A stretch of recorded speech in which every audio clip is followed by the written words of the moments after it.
Shirley Towers is one of 3 high-rise blocks of split-level flats in Southampton, Hampshire, managed by Southampton City Council.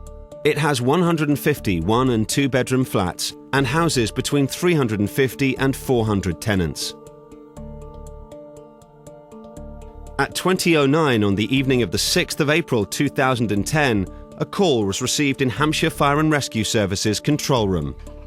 Fire and Rescue, what's the address of the incident? Hi, it's Shirley Towers. Got a fire on the 9th Sorry, floor? Shirley Towers? Shirley Towers. Okay, on the 9th floor. What flat number, please? 72. Okay, flat 72, and what's on fire? Within 5 minutes, the first fire crews had arrived and were quickly joined by others. Before the evening was over, 2 firefighters, Alan Bannon and James Shears, had lost their lives. People have been forced to leave their homes in the last 2 hours after a fire broke out in a block of flats in Hampshire. Crews were called to Shirley Towers on Church Street shortly after 8 o'clock this evening. The fire broke out on the 7th floor. It's not yet been confirmed what caused it, but police say it's not being treated as suspicious at this time. It was out just before 1 o'clock this morning. Hampshire Fire and Rescue has described the deaths of its 2 firefighters as not only a devastating loss to the service, but to the whole fire service community, adding they will be sadly missed. Tributes have been paid to 2 hero firefighters who died saving the lives of others. James Shears and Alan Bannon were tackling a fire in a tower block in Southampton. The men were today described as valiant by the head of Hampshire's fire service.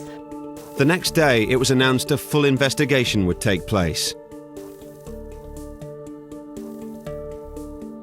This is the story of that evening, the investigation and the impact on Hampshire Fire and Rescue Service. This was an enormously tragic and difficult incident, both for individuals, personally, professionally, and for the organisation as a whole. And one of the things I think one has to do is remember that these incidents have in them the seeds of learning that we need to take away in order to make sure that we can best protect our staff and indeed firefighters from across the UK in the future. So one of the first things that we did after the press conference in the morning was actually to establish a dedicated accident and investigation team, taking some of our very best officers who hadn't been involved in the incident and set them to work initially collecting data about exactly what had happened. As you can imagine, there was an enormous amount of data, there was an enormous amount of activity from the police, from the health and safety executive, from all the agencies. Their job was firstly to create a timeline of what actually happened at the incident, get a very clear picture so that we could understand what went wrong, what people didn't understand at the time, so from that we could draw the lessons of how to prevent these things happening again.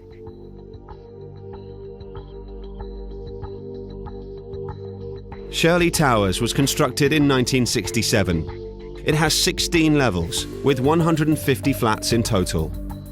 The split-level flats have stairs either up or down from the front door to the living accommodation, which is spread over 3 levels.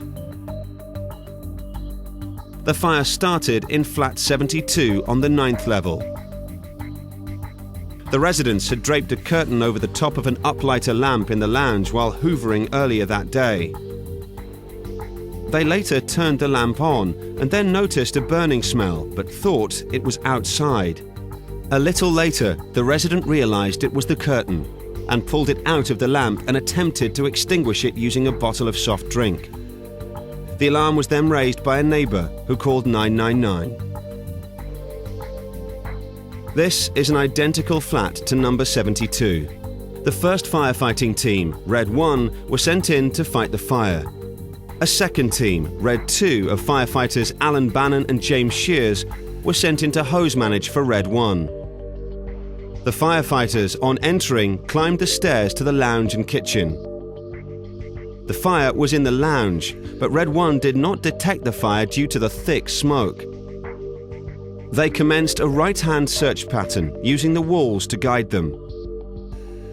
They climbed the stairs to the 2nd floor landing, where the bathroom and toilet were, past the fire door which was propped open by the occupant, and continued up the stairs to the 3rd floor, where the 2 bedrooms were located. Here, they opened windows in both bedrooms to help ventilate the smoke. Red 1 then met Red 2 on the bedroom landing, and as the temperatures suddenly rose to unbearable levels, they realized they needed to exit the flat urgently. The teams were unable to escape downstairs due to the fire in the lounge. Red 1 managed to escape the flat by climbing the stairs and going through the emergency exit door into the 11th level corridor. But all contact with Red 2 was lost. Tragically, firefighters Bannon and Shears were unable to withdraw to safety.